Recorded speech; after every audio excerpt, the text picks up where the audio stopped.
Hi everyone, welcome back to my channel. So in this podcast, I'm gonna explain about similar disease according to Organon of Medicine 6th edition. So let's get started. So similar diseases have been dealt from aphorisms 43 to 49. So in 43rd aphorism, it is explained that the result is totally different when two similar diseases meet in the organisms. Like when a stronger disease joins a similar one that is already present. Here we are shown how cure can result in the course of nature and how we ought to cure. So till now, like in the previous aphorisms, it's been explained that when dissimilar diseases meet, different outcomes are expected when the two are similar. When the one is stronger, other is weak. When both are equally stronger, and if the older one is stronger and the newer one is weak, what will be the outcomes and everything. So in these aphorisms, it is explained how similar diseases generally tend to expel one another. So this is the modus operandi, or say this is the mode of action of homeopathic medicines as well. So these aphorisms seems to be important in that aspect. So when two similar diseases meet, the stronger new disease cures the older, which is the weaker one. So that is explained. And in the 44th aphorism, it is explained that two similar diseases can neither fend off one another. As it was said in the dissimilar diseases, also the similar point, they cannot suspend one another so that the older disease comes again after the new one has run its course.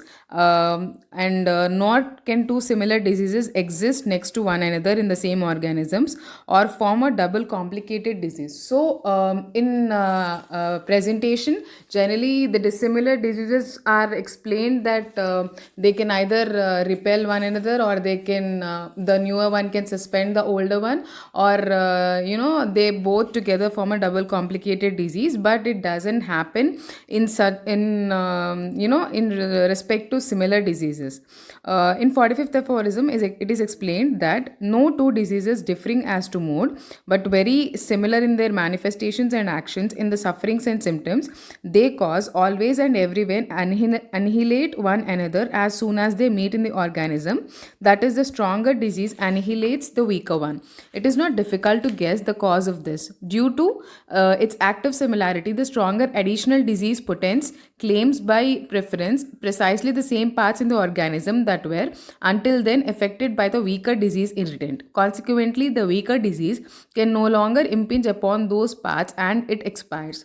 So it is explained that when two diseases which are very much similar in nature and which tend to occupy the similar organ system, or say the weaker point in the human organism, when they two meet, it is very much obvious that the stronger disease tend to expel the weaker one. So it is already repeatedly said that diseases are the weaker ones, and medicines are nothing but potentized form of medicines. They tend to produce a disease which is similar to that already existing in the body, and which is stronger than the one which is existing in the body.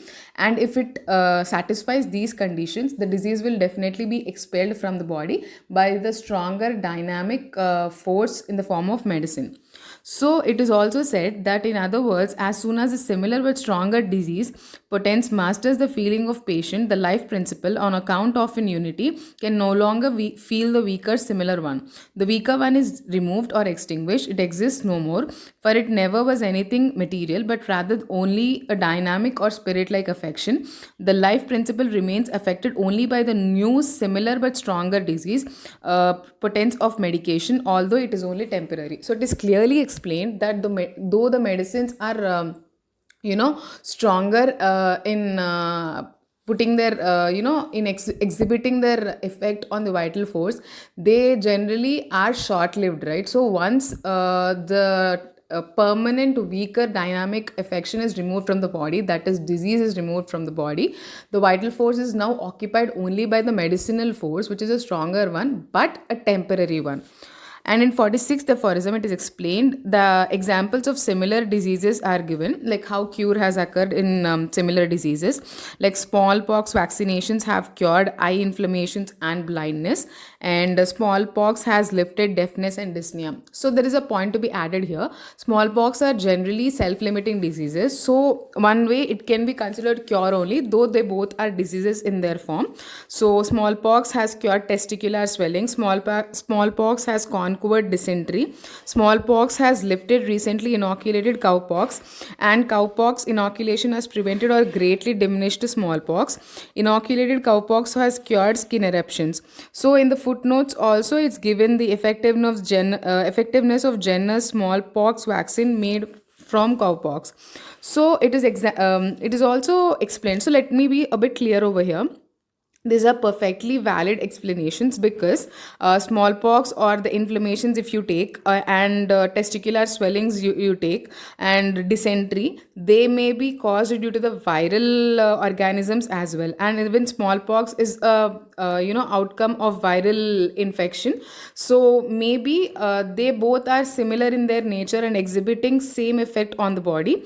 One disease which is stronger and similar to the existing older one, it extinguished the older permanent disease, and of course smallpox, as it is self-limiting, it freed the person suffering with smallpox both the old complaint they had and also the new complaint in the form of smallpox. So these are absolutely explainable cures that are exhibited in the nature. And also you can see measles temporarily protected children from whooping cough. So measles, though viral in origin, whooping cough is actually bacterial in origin, but their mechanism may be same. They generally tend to attack body itself. So in that way measles temporarily protected children from whooping cough. So here is a explanation again given. Measles did not remove whooping cough, but they temporarily protected the children from getting whooping cough. So there may be circulating inflammatory mediators or say immune mediators or immune markers that further protected the child from getting already another secondary infection. So that is also a plausible explanation according to me. And measles permanently lifted an eruption of herpes. Again, both are viral in origin. Measles cured a burning skin eruption with fever. So that may be scarlatina as well. So again, they are viral in origin, or it may be due to the hooked up or say or it may be due to increased inflammatory response and immune response. And in the 47th aphorism, it is explained that it is impossible for there to be a more distinct and persuasive instruction for the physician than this as to what manner of artificial disease potence, that means medicine, has to be selected in order to cure certainly, rapidly, and permanently according to the process of nature. So it's clearly defined that symptom similarity should be kept in mind whenever a medicine is prescribed to the person. And in 48th aphorism, it is explained, neither in course of nature, and as we can see from above examples, nor by physician's art, can an existing suffering or illness can be lifted and cured by a dissimilar disease potence, but be it ever be strong, but solely by one that is similar in symptoms and somewhat stronger according to eternal, irrevocable natural laws which have been hitherto misconstrued, sorry, that means misunderstood. So it's clearly explained and clearly verified in the nature also repeatedly that only a stronger similar disease can remove a weaker permanent disease, and stronger similar disease in the form of medicines, it is done by homeopathy based on natural laws. So what principle we are sticking on to, it's not just something speculative or something made up or something explained in a fabricated way, but it is also proved and reproved in nature as well. So in the 49th aphorism, it is explained, we would have been able to find many more natural genuine homeopathic cures of this kind if the attention of observers had been more directed to them, and if nature were not so lacking in helpful homeopathic diseases. So here it is also concluded that why can't we see those kind of things right now, because we are not thinking, or say we are not getting to observe the people suffering with diseases in that way. But if we start to looking at diseases in similar way, maybe we'll be getting the needed data. And also it can only be done by necessary homeopathic medications, and that's all which is explained in these aphorisms.